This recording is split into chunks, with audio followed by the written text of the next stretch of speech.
بسم اللہ الرحمن الرحیم۔ سورہ ہود ہم پڑھ رہے ہیں، آیا مبارکہ 69 سے آج پڑھیں گے اور 7واں رکوع شروع کریں گے سورہ ہود کا اور 12ویں پارے۔ اعوذ باللہ من الشیطان الرجیم، بسم اللہ الرحمن الرحیم۔ وَلَقَدْ جَاءَتْ رُسُلُنَا إِبْرَاهِيمَ بِالْبُشْرَى قَالُوا سَلَامًا قَالَ سَلَامٌ فَمَا لَبِثَ أَنْ جَاءَ بعجل حنیذ۔ یہاں سے حضرت ابراہیم علیہ السلام کا ذکر ہے اور اس کے بعد پھر قوم لوط کا ذکر ہے۔ پہلے ہم نے حضرت نوح کا ذکر پڑھا تھا، پھر حضرت ہود کا، پھر حضرت صالح کا، اور حضرت ابراہیم علیہ السلام کا ابھی ذکر پڑھ رہے ہیں۔ حضرت ابراہیم علیہ السلام جد الانبیاء کہلاتے ہیں۔ اللہ تعالیٰ نے آپ کو اولو العزم رسول بنایا اور بہت ساری شانیں عطا کی، اور قرآن مجید کے اندر ان کے بہت سارے معاملات کا اور بہت سارے احوال کا اور شانوں کا، مقامات کا اللہ نے ذکر فرمایا۔ یہاں حضرت ابراہیم علیہ السلام کے پاس فرشتوں کی آمد کا ذکر ہوا، اور قوم لوط پر وہ فرشتے عذاب لے کر آئے، اور حضرت ابراہیم علیہ السلام کو بیٹے کی اور پوتے کی خوشخبری دینے کے لیے وہ فرشتے آئے، جن کا ملاقات کا یہاں ذکر ہے اور ان کی باہمی گفتگو کا یہاں پر ذکر کیا جا رہا ہے۔ وَلَقَدْ جَاءَتْ رُسُلُنَا إِبْرَاهِيمَ بِالْبُشْرَى، اور جب ہمارے رسول آئے ابراہیم کے پاس خوشخبری لے کر، قالوا سلاما، تو انہوں نے حضرت ابراہیم سے کہا آپ پر سلامتی ہو۔ قال سلام، حضرت ابراہیم نے آگے سے جواب دیا تمہیں بھی سلام، تم پر بھی سلامتی ہو، یعنی انہوں نے حضرت ابراہیم علیہ السلام کو سلام کیا اور حضرت ابراہیم نے انہیں سلام کیا۔ فما لبث ان جاء بعجل حنیذ، زیادہ دیر نہیں گزری تھی کہ حضرت ابراہیم ایک بھنا ہوا بچڑا لے آئے۔ حضرت ابراہیم علیہ السلام کی بہت ساری صفات میں سے ایک صفت یہ بھی تھی کہ وہ آپ بہت زیادہ مہمان نواز تھے، اور کوشش آپ کی یہ ہوتی تھی کہ میں کسی بھی مہمان کے بغیر کھانا نہ کھاؤں، بلکہ بعض اوقات تو ایسا بھی ہوتا کہ آپ مہمان تلاش کر کے لاتے، باہر سے ڈھونڈ کے لاتے کہ میرے ساتھ کوئی بندہ بیٹھے گا تو کھانا کھاؤں گا، اکیلا نہیں کھاؤں۔ تو وہ جب ان کے پاس مہمان آئے، انہوں نے سلام کیا تو بغیر انہوں نے تفصیلات سے پوچھے کہ کہاں سے آئے ہیں، کھانا کھائیں گے نہیں کھائیں گے، پانی پئیں گے نہیں پئیں گے، سلام کر کے نکل گئے، اور فوراً جا کے بچڑا ذبح کیا اور اس کو تیار کیا۔ اور یعنی آپ دیکھیں ٹائم تو لگتا ہی ہے نا، بچڑا ذبح کرنا، گائے کے بچے کو ذبح کرنا، پھر اس کو بنانا، تیار کرنا، بھوننا، وہ بھون کے لے آئے۔ لیکن حضرت ابراہیم علیہ السلام نے تمام مصروفیات کو ترک کر کے مہمانوں کی خدمت کو اولیت دی، اور ان کے لیے ایک بنا ہوا بچڑا لے آئے۔ فلما رأى أيديهم لا تصل إليهم ناكرهم، فلما رأى، جب حضرت ابراہیم نے دیکھا، ایدیہم، ان کے ہاتھوں کو، لا تصل الیہ، کہ وہ کھانے کی طرف نہیں بڑھ رہے، بچڑے کی طرف نہیں بڑھ رہے، ناکرہم، آپ نے بڑا اجنبیت محسوس کی، وأوجس منہم خیفہ، اور ان سے خوف محسوس کیا، یعنی جب دیکھا کہ میں کھانا بنا کے لایا ہوں اور کھانا ان کو کھلا رہا ہوں اور کہا کھاؤں، لیکن ان کے ہاتھ آگے نہیں بڑھ رہے، تو فوراً ذہن میں خیال آیا کہ کہیں کوئی معاملہ خراب تو نہیں ہے۔ اس میں مفسرین کرام نے مختلف باتیں ذکر کی ہیں۔ ایک تو یہ کہ مہمان جب آپ کا کھانا نہیں کھا رہا تو اس کا مطلب ہے کہ اس کے دل کے اندر کوئی آپ سے ناراضگی ہے، یا آپ کو کوئی نقصان پہنچانا چاہتا ہے، کیونکہ جب آپ کا کھانا کھا لے گا تو اب آپ کا ایک احسان اس پر ہو گیا، تو کھانا کھا کے تو آپ کے ساتھ کوئی برا سلوک نہیں کرے گا، لیکن جب انہوں نے کھانا نہیں کھایا تو اس سے انہوں نے اجنبیت محسوس کی۔ لیکن ایک یہ رائے بھی ہے مفسرین کی کہ جب انہوں نے کھانا نہیں کھایا تو حضرت ابراہیم علیہ السلام نے غور کیا کہ یہ کھانا کیوں نہیں کھا رہے، تو پھر ان کو پتہ چلا بھی یہ تو فرشتے ہیں۔ پہلے ان کی توجہ اس طرف نہیں ہوئی تھی، بس سلام کر کے چلے گئے، کیونکہ وہ انسانی شکلوں میں آئے تھے اور خوبصورت لڑکوں کی شکل میں آئے تھے، تو سلام کر کے فوراً مہمان نوازی کے لیے چلے گئے، اور جب کھانا تیار کر کے لائے تو انہوں نے کھانے کے لیے ہاتھ نہیں بڑھایا، تو حضرت ابراہیم علیہ السلام نے محسوس کیا بھئی یہ تو اور معاملہ لگتا ہے، میں تو کچھ اور سمجھ رہا تھا۔ قالوا لا تخف، انہوں نے کہا آپ ڈریے مت، انا ارسلنا الی قوم لوط، ہمیں قوم لوط کی طرف بھیجا گیا ہے۔ آپ پریشان نہ ہوں، کوئی اور چیزیں ذہن میں نہ لائیں، آپ کے لیے یا دیگر اقوام کے لیے یا کسی اور مقصد کے لیے نہیں، ہم قوم لوط کی طرف آئے ہیں۔ ممرأته قائمة فضحكت فبشرناها بإسحاق ومن وراء إسحاق یعقوب۔ تو قوم لوط کے لیے تو وہ اللہ کی طرف سے عذاب آیا تھا جس کا ذکر بھی آگے آ رہا ہے۔ حضرت ابراہیم علیہ السلام کو وہ خوشخبری سنا رہے تھے، اللہ تبارک و تعالیٰ آپ کو اولاد عطا فرمائے گا۔ اب پہلے حضرت اسماعیل علیہ السلام کی صورت میں حضرت مائی ہاجرہ کے بطن سے اللہ تعالیٰ نے حضرت اسماعیل کی صورت میں ان کو لخت جگر عطا فرمایا۔ ایک لمبا عرصہ حضرت ابراہیم کا بے اولادی کا گزرتا ہے، اولاد نہیں ہوتی، اللہ سے دعائیں مانگتے ہیں۔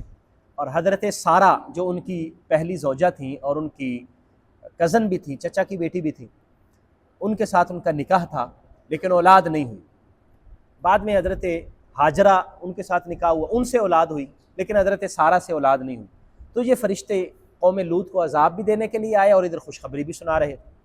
حضرت ابراہیم کی جو زوجہ تھیں حضرت سارہ، وہ دروازے پہ کھڑی ماجرا دیکھ رہی ہیں، سن رہی تھیں کہ یہ کیا معاملہ ہے، پس پردہ دیکھ رہی تھیں، سن رہی تھیں بھی یہ کھانا بھی نہیں کھا رہے اور خوشخبری اولاد کی۔ وامرأتہ قائمۃ، ان کی جو بیوی تھیں وہ کھڑی تھیں، فضحکت، مسکرا پڑی، ہنس پڑی، فبشرناہا باسحاق، ہم نے انہیں اسحاق کی خوشخبری دی، ومن وراء اسحاق یعقوب، اور اسحاق کے بعد یعقوب کی بھی خوشخبری دی کہ اللہ تعالیٰ آپ کو اسحاق کی صورت میں بیٹا عطا فرمائے گا۔ یعنی پہلے تو حضرت اسماعیل کی صورت میں اللہ نے بیٹا عطا فرمایا، اب دیکھیے آپ اندازہ لگائیں کہ اس سے بڑی اور خوشخبری کیا ہوگی۔ اللہ کے نبی ہیں، رسول ہیں، اور جس بیٹے کی خوشخبری دے رہے ہیں وہ بھی رسول، اور جو پہلے اللہ نے بیٹا عطا فرمایا وہ بھی رسول، اور جو بعد میں ان کے بعد جو بیٹا یعنی پوتا ہوگا وہ بھی اللہ کا نبی رسول ہوگا۔ اور اللہ تبارک و تعالیٰ یعنی اس سے بڑی اور ان کے لیے کیا خوشخبری ہوگی۔ وہ مسکرا پڑیں کہ یہ کیسے ہو سکتا ہے کہ میرے ہاں اولاد ہو، میری عمر تو اتنی ہو چکی ہے اور شوہر بھی بوڑھے ہو چکے ہیں، یعنی عام طور پر جو اولاد ہونے کی عمر ہوتی ہے اس سے تو ہم آگے بڑھ چکے ہیں۔ قالت، تو حضرت سارہ جو حضرت ابراہیم کی زوجہ تھی انہوں نے کہا، یا ویلتا،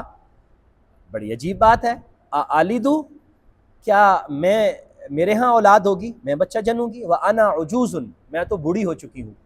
وَهَذَا بَعْلِي شَيْخًا، اور میرا یہ شوہر یہ بھی بوڑھا شیخ ہو گیا، زیادہ عمر کا ہو گیا ہوا ہے، تو ایسی عمر میں اولاد تو نہیں ہوتی۔ اب ہم جس عمر کے مرحلے میں ہیں اس میں اولاد ناممکن ہے۔ إِنَّ هَذَا شَيْءٌ عَجِیب، یہ تو بڑی عجیب سی شے ہے،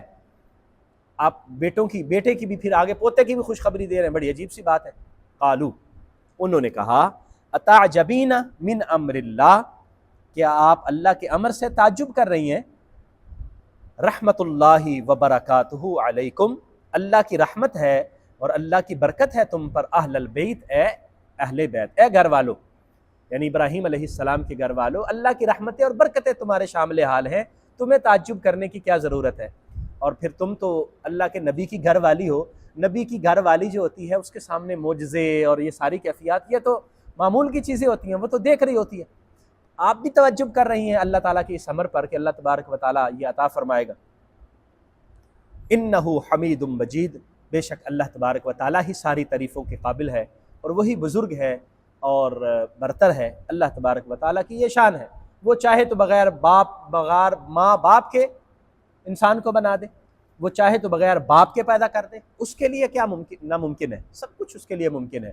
اللہ تبارک و تعالیٰ نے تمہیں یہ خوشخبری عطا فرمائی ہے۔ فلما ذہب عن ابراہیم الروع، اور جب حضرت ابراہیم علیہ السلام سے یہ خوف اور وہ جو باتیں تھیں وہ ختم ہوئیں، وجاءتہ البشریٰ، اور خوشخبری ان کے پاس آئی، یجادلنا فی قوم لوط، تو پھر وہ ہم سے جھگڑا کرنے لگ پڑے قوم لوط کے بارے میں۔ ان ابراہیم، بے شک ابراہیم، لحلیم، بہت بردبار ہے، اواہ، بڑے نرم دل ہیں، منیب، اور اللہ کی طرف رجوع کرنے والے۔ یعنی حضرت ابراہیم علیہ السلام کی یہاں خصوصیات کا بھی ذکر ہو رہا ہے کہ حضرت ابراہیم علیہ السلام جب وہ بات چیت ختم ہوئی، پتہ چلا کہ کھانا کیوں نہیں کھا رہے، کہ یہ تو فرشتے ہیں، یہ تو کھانے پینے سے بے نیاز ہیں، یہ نہیں کھائیں گے،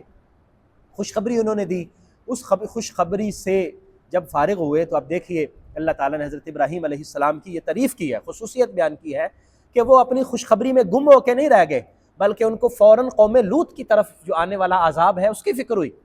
اور پھر فرشتوں سے بات کرنے لگے بھی قوم لوط پر کیوں عذاب آ رہا ہے، کیا ان کے لیے کوئی گنجائش کی صورت ہو سکتی ہے، وغیرہ وغیرہ، بلکہ جھگڑا کرنے لگے۔ یہاں قرآن نے جو یجادلونا کا لفظ ہے، ہم سے جھگڑا کرنے لگے کہ ان کے لیے نرمی ہو جائے، کوئی رخصت مل جائے۔ یعنی ابراہیم علیہ السلام کے دل میں نرمی تھی، محبت تھی، اور مخلوق خدا کے لیے کس قدر شفقت تھی کہ اللہ نے ذکر کیا حلیم، اواب، اواہ، یعنی اتنے نرم دل، اتنے بردبار ہیں کہ قوم اپنی خوشخبری کو بھول کر قوم لوط کے عذاب کی طرف فوراً توجہ چلے گی، اور پھر ہم سے خوشخبری پر یعنی انہوں نے شکریہ ادا نہیں کیا بلکہ اپنی خوشخبری کو پس پشت ڈالا۔ شکر بھی ادا کیا اللہ تعالیٰ کا ابراہیم علیہ السلام نے، لیکن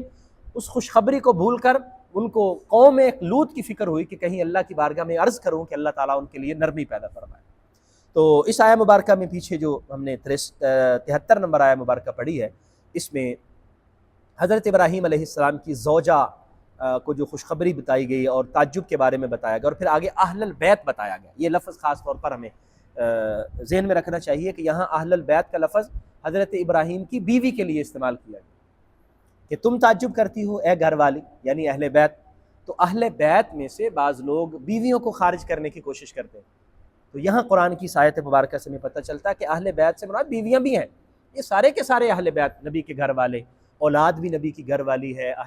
بیویاں بھی نبی کی گھر والی ہیں، والدین بھی اہل بیت میں شامل ہوتے ہیں، یہ سارے لوگ اہل بیت میں ہیں جس طرح اس آیہ مبارکہ میں ہمیں بتایا گیا۔ تو ان آیات مبارکہ سے ہمیں حضرت ابراہیم علیہ السلام کی طرف آنے والے فرشتوں کے متعلق علم ہوا، اور اللہ تبارک و تعالیٰ نے جو خوشخبری دے کر بھیجی ان کا علم ہوا، اور اللہ تبارک و تعالیٰ نے قوم لوط کے عذاب سے متعلق جو بات کی اس کا، اور حضرت ابراہیم نے جو فرشتوں سے بات چیت کی اور اللہ کی بارگاہ میں گزارش کی کہ ان پر نرمی ہو اور عذاب سے ان کو محفوظ رکھ دیا جائے، یا جو لوگ ایمان لانے والے ہیں ان کے حوالے سے فکر زیادہ لاحق ہوئی کہ وہ بھی تو وہاں پر موجود ہے، جب عذاب آئے گا تو ان کا کیا بنے گا۔ آگے آیہ مبارکہ میں انشاءاللہ قوم لوط کے حوالے سے ذکر آ رہا ہے، کل پڑھیں گے انشاءاللہ۔ اللہ کریم سمجھنے کی توفیق عطا فرمائے، آمین۔ وآخر دعوایا ان الحمد للہ رب العالمین۔